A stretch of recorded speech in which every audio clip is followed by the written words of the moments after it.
I want you to think back to what you had to eat or drink today. Did you have food with anyone? Did you have breakfast? Did you have anything between lunch and dinner? Details like that. Okay. And I want you to think about yesterday. Can you think and answer those questions in the same detail, with the same clarity? For most people, it would be less than what we could remember today. And then what about 1 week ago? I definitely can't remember what I had to eat 1 week ago. The reason why I'm bringing up this point is that over time, our memory of the details of what we ate or drank goes down. But the thing is that if we really wanted to succeed in terms of making healthier choices and changes, if we have the details here, we're more likely to see the patterns, be able to see the choices that we're making, what the environment looks like. And all of this boils down to either identifying if we are making healthy decisions or less healthy decisions. Now, with food journaling, you have to ask yourself the question of, are you someone who does better with paper and pencil? Or are you someone that does better with applications? There are some applications out there that have you taking pictures, some count calories, some work with fitness, so you need to find the one that works best for you. For the purposes of today, I want to go over the paper and pencil one. So if you were keeping a paper and pencil food journal, what you do is you write down when you ate, where you ate. You write down what you had to eat or drink, how much. And that's where being aware of portion sizes is very important. And then also answering the why. Why did you eat? So the ideals. Well, the ideal situation for each of this is that for the when and where that you eat consistently, so not skipping meals. Sometimes people skip breakfast, sometimes people skip lunch. So when that happens, sometimes people overeat. And so that really gets in the way of our goals. In terms of where, are you eating while you're driving? Are you eating on the go? Are you eating while working? All of these things affect how much and what kinds of foods that we eat.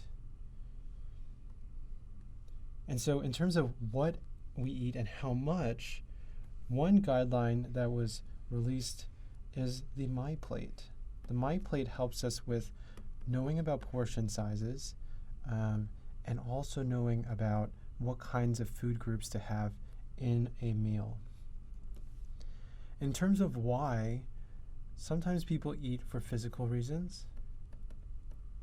Sometimes people eat for emotional reasons. Sometimes people eat for situational reasons.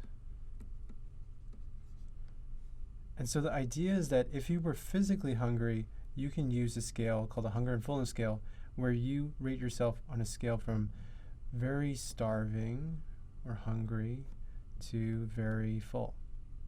And the idea is that before a meal, starting at a 3 or 4 would be much better than a 1 or a 2, because if you start at a 1 or a 2, you can bounce to a 9 or a 10 and overeat. So maybe a 3 or 4 to a 6 or a 7, or 7 or 8, depending on the person. In terms of emotional, you can write down what the emotion was, you can write down what the situation was. So I want to give you an example, but before we go into the example, I also want to pause and emphasize that sometimes people just track.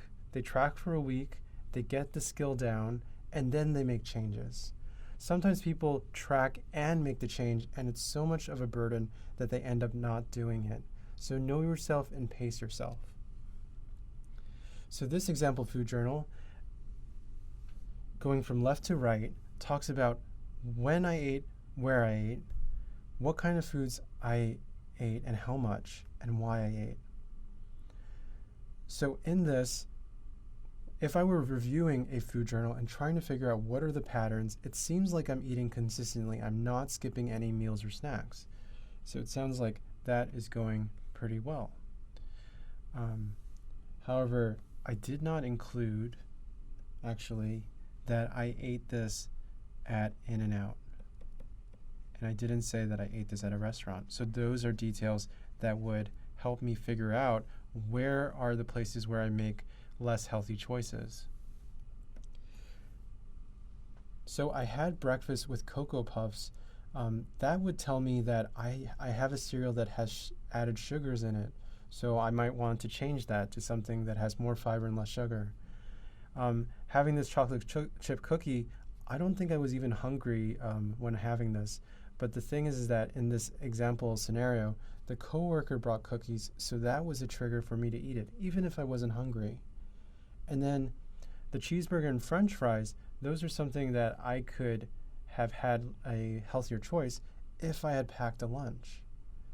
And so on and so forth. So this is an example of a food journal that has all of the details that can help you, a dietitian or a health professional, be able to figure out what are the patterns, what are the choices that you're making, and how do you replace the bad habits